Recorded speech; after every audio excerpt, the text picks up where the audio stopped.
Hello students, 12th chemistry metallurgy லெசனில் உள்ள application of Ellingham டயக்ராமும் லிமிட்டேஷன் ஆஃப் எலிகம் டயக்ராம் பற்றி இந்த வீடியோவில் பார்க்க போகிறோம். லாஸ்ட் வீடியோவில் எலிகம் டயக்ராமில் என்ன, அப்சர்வேஷன் ஆஃப் எலிகம் டயக்ராம் பற்றி பார்த்தோம். இப்போ நம்ம ஃபஸ்ட்டு பார்க்க போகிறது application of Ellingham diagram. Application அப்படின்னா என்ன, யூசஸ். யாரை யூஸ் பண்ணுறோம், எலிகம் டயக்ராம். எங்கே யூஸ் பண்ணுறோம், ரெடியூசிங் ஏஜெண்ட்டை செலக்ட் பண்ணுறதுக்கு. அதாவது ரெடக்ஷன் ப்ராசஸில் எந்த ரெடியூசிங் ஏஜெண்ட் யூஸ் பண்ணலாம் அப்படின்னு செலக்ட் பண்ணுறதுக்கு எலிகம் டயக்ராம் யூஸ் ஆகுது. வேறு எதுக்கு யூஸ் ஆகுது, அந்த ரெடியூசிங் ஏஜெண்ட் எந்த டெம்பரேச்சர் ரேஞ்சில் யூஸ் பண்ணுறோம், அந்த appropriate temperature range find out பண்ணுறதுக்கு எலிகம் டயக்ராம் யூஸ் பண்ணுறோம். இப்போ ரெடக்ஷன் என்ன சொன்னோம், ஒரு மெட்டல் ஆக்சைடை ரெடியூசிங் ஏஜென்ட் போடும்போது அந்த மெட்டல் ஆக்சைடு மெட்டலாக கன்வெர்ட் ஆகும். இப்போ இந்த மெட்டலுக்கும் எலமெண்ட்டு கிடையாது காம்படிஷன். என்ன காம்படிஷன், இந்த மெட்டல் ஆக்சிஜனை எடுத்துக்கிச்சுன்னா மெட்டல் ஆக்சைடாகவே இருக்கும். ரெடக்ஷன் நடக்குமா, நடக்காது. ஆனால் இந்த எலமெண்ட் இந்த மெட்டல் ஆக்சைடில் உள்ள ஆக்சிஜன் எடுத்துக்கிச்சுன்னா எலமெண்ட் ஆக்சைடாக மாறிடும். அப்போ இந்த மெட்டல் ஆக்சைடு என்னவா கன்வெர்ட் ஆகிடும், மெட்டலாக கன்வெர்ட் ஆகிடும். அப்போ இந்த ஆக்சிஜனை யார் எடுத்துக்கிறா, மெட்டல் எடுத்துக்குதா, இந்த எலமெண்ட் எடுத்துக்குதா. Ellingham diagram helps us to select a suitable reducing agent and appropriate temperature range for reduction. The reduction of metal oxide to its metal oxide into metal can be considered as a competition. யாருக்கு இடையில் competition, between the elementக்கும் மெட்டலுக்கு இடையில். element used for the reduction and the metal to combine with oxygen. metal oxide plus elementனா reducing agent, metal oxide மெட்டலாக convert ஆகும். இது reduction process. இப்போ இதில் metal oxide, if the metal oxide is more stable அப்படின்னா அப்போ metal என்ன பண்ணும், ஆக்சிஜனை தங்கிட்டே வச்சுக்கும். அப்போ எலமெண்ட் கூட போடும்போது எலமெண்ட் அந்த ஆக்சிஜன் எடுத்துக்க முடியுமானா எடுத்துக்க முடியாது, ஏன்னா மெட்டல் ஆக்சைடு ஸ்டேபிள். அப்போ இந்த ரெடக்ஷன் ப்ராசஸ் நடக்குமானா நடக்காது. இப்போ இந்த எலமெண்ட் மோர் ஸ்டேபிளாக இருந்தால், if the element oxide is more stable, element oxide more ஸ்டேபிளாக இருந்தால் இங்கே உள்ள ஆக்சிஜனை இந்த எலமெண்ட் எடுத்துக்கும். அப்போ இந்த மெட்டல் ஆக்சைடு மெட்டலாக கன்வெர்ட் ஆகிடும். ஸோ இந்த மெட்டல் ஆக்சைடு இந்த எலமெண்ட் மோர் ஸ்டேபிளாக இருக்குது. அப்போ இந்த எலமெண்ட் என்ன பண்ணும், இதில் உள்ள ஆக்சிஜனை எடுத்துகிட்டு எலமெண்ட் ஆக்சைடாக மாறிடும். இந்த மெட்டல் ஆக்சைடு மெட்டலாக கன்வெர்ட் ஆகிடும். இப்போ எக்ஸாம்பிள் பாருங்கள், எலிகம் டயக்ராமில் மெட்டல் ஆக்சைடு யார், குரோமியம் ஆக்சைடு. இங்கே இருக்குது இந்த line chromium oxide. Aluminium oxide பாருங்கள் இந்த லைன். இப்போ இந்த ரெண்டு லைனில் எந்த லைன் வந்து ஸ்டேபிள், எந்த மெட்டல் ஆக்சைடு ஸ்டேபிள், கீழே இருக்கிற மெட்டல் ஆக்சைடு ஸ்டேபிள். அதாவது அலுமினியம் ஆக்சைடு வந்து மோஸ்ட் ஸ்டேபிள். அப்போ எது ஸ்டேபிளாக இருக்கோ அதுதான் அடுத்ததை ரெடியூஸ் பண்ணும். இப்போ அலுமினியம் ஆக்சைடு ஸ்டேபிளாக இருக்கிறனால இதில் உள்ள அலுமினியம் அந்த குரோமியம் ஆக்சைடை குரோமியமாக ரெடியூஸ் பண்ணுது. அப்போ அலுமினியம் என்ன ஆக்ட் பண்ணுது, ரெடியூசிங் ஏஜெண்ட்டாக ஆக்ட் பண்ணுது. If the metal oxide is more stable, then oxygen remains with the metal. Oxygen எங்கே இருந்துக்கும், மெட்டல் கூட இருந்துக்கும். If the oxide of the element used for the reduction is more stable, அந்த element oxide more stable இருந்தால் then the oxygen from the metal oxide combines with the elements used for the reduction. இந்த element இந்த oxygen எடுத்துகிட்டு reduction ப்ராசஸை carried out பண்ணும். From the எலிகம் diagram, இந்த இதான் எலிகம் diagram, we can infer the relative stability of different metal oxide. relative stability of different metal oxide. எங்கே metal oxide, aluminium oxide chromium oxide பார்த்தோமா, இந்த ரெண்டு ஆக்சைடில் யார் ஸ்டேபிளாக இருக்கா, அந்த ரிலேட்டிவ் ஸ்டெபிலிட்டியை அட் அ கிவன் டெம்பரேச்சரில் சொல்கிறது யாருன்னா எலிகம் டயக்ராம். ஃபஸ்ட் அப்ளிகேஷன், எலிகம் டயக்ராம்களுடைய டாப்பில் பார்த்தீங்கன்னா சில்வர் ஆக்சைடும் மெர்க்குரி ஆக்சைடு இருக்குது. சில்வர் ஆக்சைடுடைய டீகம்போஷன் டெம்பரேச்சர் பார்த்திங்கன்னா 600 கெல்வின். கெல்வினை செல்சியஸை மாற்றுறதுக்கு 273 மைனஸ் பண்ணிடுவோம். அப்போ 327 டிகிரி செல்சியஸ் ஆகும். இது சில்வருக்கு. மெர்க்குரி ஆக்சைடு பார்த்திங்கன்னா 700 கெல்வினில் டீகம்போஷன் ஆகுது. இதில் 273 மைனஸ் பண்ணோன்னா 427 டிகிரி செல்சியஸில் டீகம்போஸ் ஆகுது. யார்? Mercury oxide. பாருங்கள், 327 சில்வர் ஆக்சைடு, இது 200 400. அப்போ 327 சொல்லும்போது இந்த ரேஞ்சில் 300 இந்த ரேஞ்சில் இது வந்து பார்த்தீங்கன்னா சில்வர் ஆக்சைடு டீகம்போஸ் ஆகிடும். 427 மெர்க்குரி ஆக்சைடு கிராஃப் இது. 427 427. ஸோ இந்த ரேஞ்சில் பார்த்தீங்கன்னா இந்த இடத்துல மெர்க்குரி ஆக்சைடு வந்து டீகம்போஸ் ஆகிடும். அதாவது ஹீட் பண்ணால் மெர்க்குரி ஆக்சைடு மெர்க்குரியாக கன்வெர்ட் ஆகிடும். ரெடியூசிங் ஏஜென்ட் யூஸ் பண்ணலாமான்னா ரெடியூசிங் ஏஜென்ட் தேவையில்லை. Ellingham diagram for the formation of Ag2O and HgO is at the upper part of the diagram. இது ரெண்டும் மேலே டயக்ராம் மேலே இருக்குது. And their decomposition temperatures are Ag2Oக்கு 600 கெல்வின், HgOக்கு பார்த்தீங்க அப்படின்னா 700 kelvin respectively. It indicates that these oxides are unstable at moderate temperatures. So moderate டெம்பரேச்சரில் வந்து அன்ஸ்டேபிள், அதுவாகவே டீகம்போஸ் ஆகிடும். And well decompose on heating even in the absence of reducing agent. Reducing agent இல்லாமல் ஆட்டோமேட்டிக்காக அந்த டெம்பரேச்சர் ரீச் ஆகும்போது அது decompose ஆகிடும். எலிகம் டயக்ராம் எதுக்கு யூஸ் பண்ணுறோம் அப்படின்னா தெர்மோடைனமிக் ஃபீஸிபிலிட்டி ஆஃப் ரிடக்ஷன்.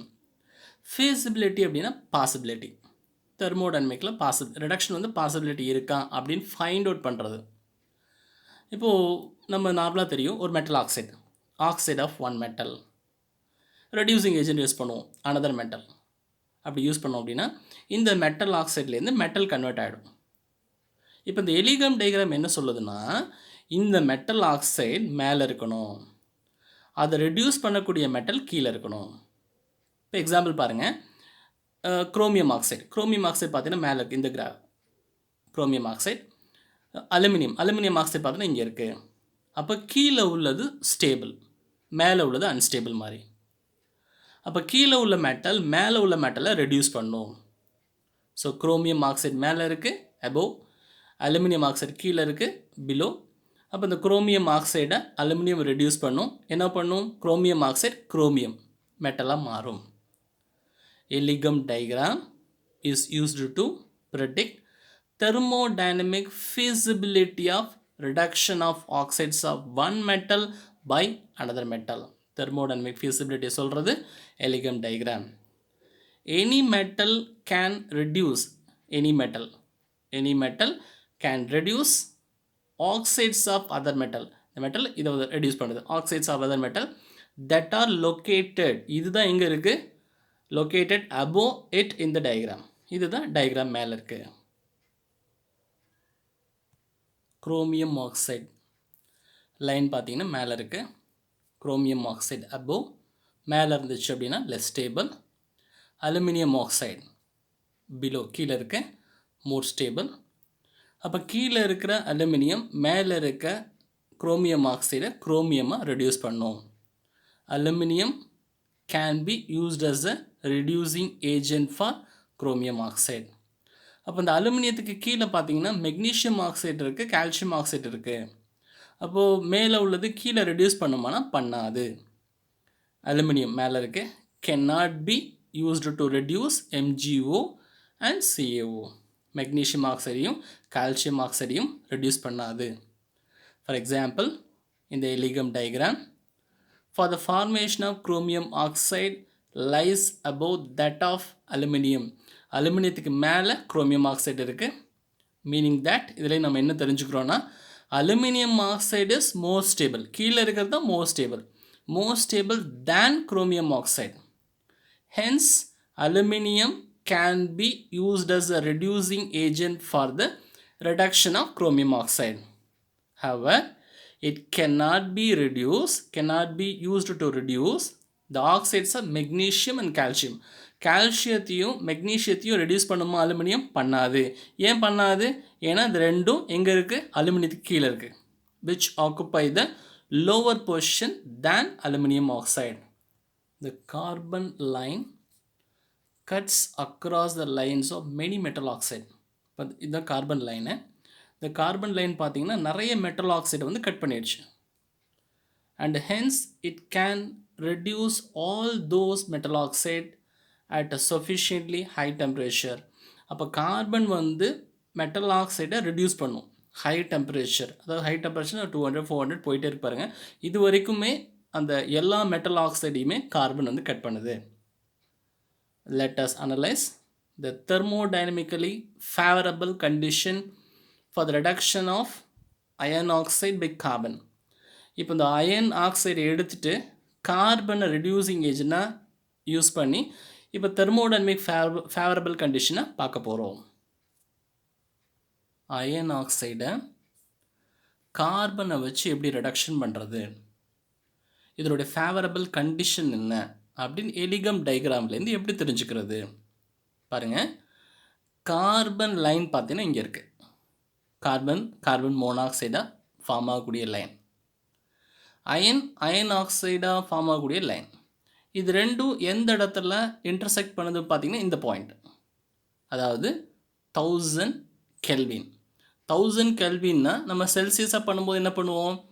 -273. அப்போ ஆட்டோமேட்டிக்காக என்ன ஆகும்? 727 டிகிரி செல்சியஸ். பாருங்கள் 700 நியர்லி அந்த பாயிண்டில் வந்து கட் பண்ணுதா யார்? இந்த கார்பன் லைனும் இந்த அயன் லைனும் கரெக்டாக. இது 600, இது 800, இது ரெண்டுக்கு நடுவில் இந்த இடத்துல வந்து பாயிண்ட் பண்ணுது. இப்போ இதுக்கு முன்னாடி பாருங்கள், இங்கே பாருங்கள், இது வந்து delta G0 value negative. Y ஆக்சஸில் இருக்கிறது டெல்டா G0, இந்த பக்கம் உள்ளது நெகட்டிவ். பாருங்கள் இதுக்கு கீழே இருக்கிறது யார் இருக்குது? அயன். எப்போவுமே சொல்லியிருக்கோம் கீழே இருக்கிறது ஸ்டேபிள், மேலே இருக்கிறது அன்ஸ்டேபிள். இப்போ இந்த பாயிண்ட்டுக்கு முன்னாடி, அதாவது 1000 கெல்வின் சொன்னோன்னா 1000 கெல்வினுக்கு கீழே பார்த்தோம்னா யார் ஸ்டேபிளாக இருக்கா? அயன் ஆக்சைடு ஸ்டேபிள், கார்பன் அன்ஸ்டேபிளாக இருக்குது. அப்போது இங்கே ரிடக்ஷன் நடக்குமா? நடக்காது. இப்போ இந்த டெம்பரேச்சருக்கு அப்புறம் பாருங்கள், அயன் ஆக்சைடு வந்து மேலே போயிடுச்சு, கார்பன் மோனாக்சைடோட லைன் கீழே வந்துருச்சு. இப்போ இந்த டெம்பரேச்சருக்கு அப்புறம் கார்பன் வந்து மோர் ஸ்டேபிள் ஆகிடுச்சு. இப்போது இங்கே கார்பன் பார்த்தீங்கன்னா அயன் ஆக்சைடை அயனாக ரெடியூஸ் பண்ணும் இந்த டெம்பரேச்சருக்கு அப்புறம், அதாவது 1000 கெல்வினுக்கு அப்புறம்.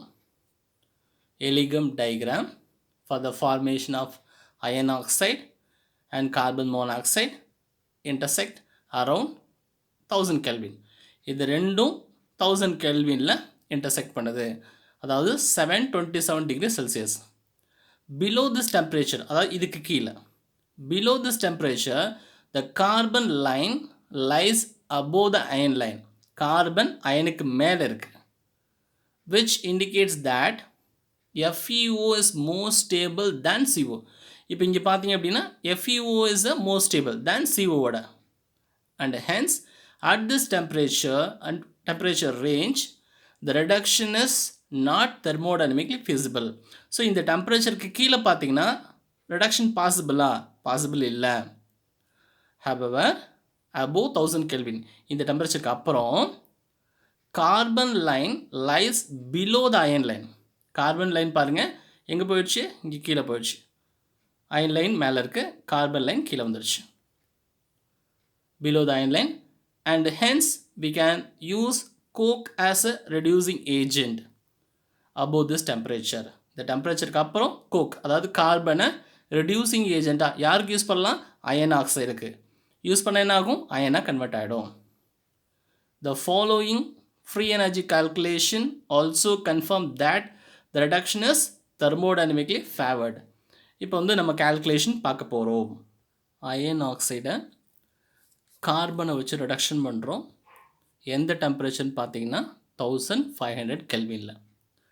1500 கெல்வின்னா நம்ம செல்சியஸாக மாற்றும் போது என்ன பண்ணுவோம்? 273 மைனஸ் பண்ணிடுவோம். அப்போ என்ன ஆகும்? 1227 டிகிரி செல்சியஸ். இப்போ இந்த கிராஃபில் பாருங்கள் 1200 அப்ராக்சிமேட்டாக வச்சுக்கோங்க. இது டெம்பரேச்சர் 200 400 1200. அயன் லைன் இங்கே இருக்குது, இதுதான் அயன் லைன்.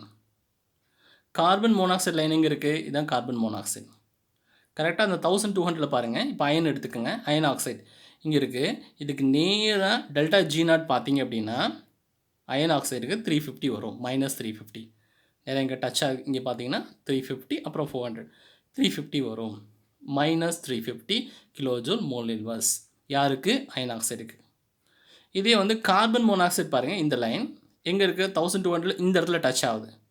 இதுக்கு நேராக அங்கே பார்த்தீங்க அப்படின்னா 480 வரும், -480 கிலோஜூல் மோல் இன்வர்ஸ். அப்போது அயன் வந்து அயன் ஆக்சைடாக மாறுறதுக்கு delta G free energy change -350 kilojoule. Carbon மோனாக்சைடாக மாறுறதுக்கு -480. நமக்கு ஆக்சுவலாக என்ன தேவை? அயன் ஆக்சைடு தான் அயனாக ரெடியூஸ் ஆகணும். அதுக்கு தான் கார்பனை ரெடியூசிங் ஏஜென்ட்டாக யூஸ் பண்ணுறோம். அப்போ இந்த ரியாக்ஷனை ரிவர்ஸில் எழுதிக்கிறோம். அயன் ஆக்சைடு என்ன ஆகுது? அயனாகவும் ஆக்சிஜனாகவும் மாறுது. அப்போ இதில் உள்ள ஃப்ரீ எனர்ஜி சேஞ்ச் பார்த்தீங்கன்னா இதுவும் ரிவர்ஸ் ஆகிடும். -350னா +350 ஆகிடும். இப்போ இந்த ரெண்டு ரியாக்ஷனையும் கம்பேர் பண்ணுறோம். அது ஈக்குவேஷன் நம்பர் 1, இது ஈக்குவேஷன் நம்பர் 2, இது ஈக்குவேஷன் நம்பர் 3. இப்போ இந்த ஈக்குவேஷன் நம்பர் 2யும் 3யும் கம்பேர் பண்ணுறோம். கம்பேர் பண்ணும்போது பார்த்தீங்கன்னா இந்த ஆக்சிஜனையும் இந்த ஆக்சிஜனையும் கேன்சல் பண்ணலாம். ஆரோவுக்கு லெஃப்ட்டில் உள்ளது லெஃப்ட்டு, ரைட்டில் உள்ளது ரைட்டு. பாருங்கள், லெஃப்ட்டில் என்ன இருக்குது? கார்பன் இருக்குது. என்ன இருக்குது? அயன் ஆக்சைடு இருக்குது. ரைட்டில் என்ன இருக்குது? கார்பன் மோனாக்சைடு இருக்குது. இதுக்கு ரைட்டில் என்ன இருக்குது? அயன் இருக்குது. இந்த ஆக்சிஜனையும் கேன்சல் பண்ணிட்டோம்னா மீதி உள்ளது அப்படியே எழுதுனா இது வந்துடும். அப்போ டெல்டா G வேல்யூயை நம்ம ஆட் பண்ணுறோம். -480லேருந்து +350 போச்சு அப்படின்னா -130 கிலோஜூல் வரும். இப்போ ஆக்சுவலாக நம்ம என்ன எடுத்துக்கிறோம்? 2 மோல் எடுத்துக்கிறோம். 2 மோல் அயன் ஆக்சைடு எடுத்து நம்ம அயன் வந்து ரெடியூஸ் பண்ணுறோம். அதுக்கு வந்து டெல்டா G வேல்யூ வந்து -130 கிலோஜூல் வருது.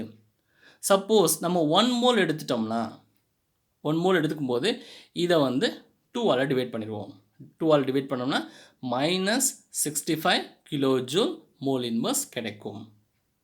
Limitation of Ellingham diagram. Limitation அப்படின்னா டிமெரிட். என்ன டிமெரிட் இருக்குது? இந்த எலிகம் டயக்ராம் வந்து ரேட் ஆஃப் த ரியாக்ஷனை பற்றி சொல்லலை. இந்த ரியாக்ஷன் வந்து எவ்வளோ ஸ்பீடாக நடக்கும், அந்த ரேட் ஆஃப் த ரியாக்ஷன் பற்றி சொல்லலை. வேறு என்ன சொல்லலை? பாசிபிலிட்டி ஆஃப் அதர் ரியாக்ஷன், வேறு ஏதாவது ரியாக்ஷன் நடக்குமா இது கூட அப்படின்னு பார்த்தீங்கன்னா அந்த பாசிபிலிட்டி ஆஃப் அதர் ரியாக்ஷனை பற்றி சொல்லலை.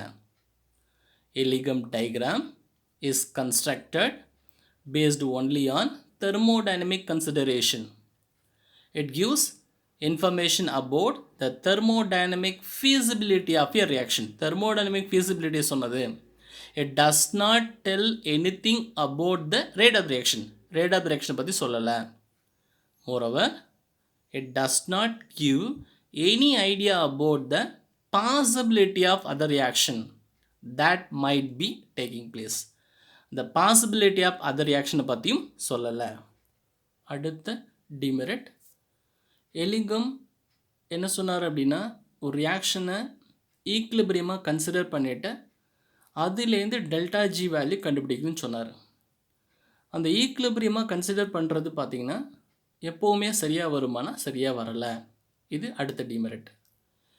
The interpretation of delta G is based on the assumption that the reactant are in equilibrium.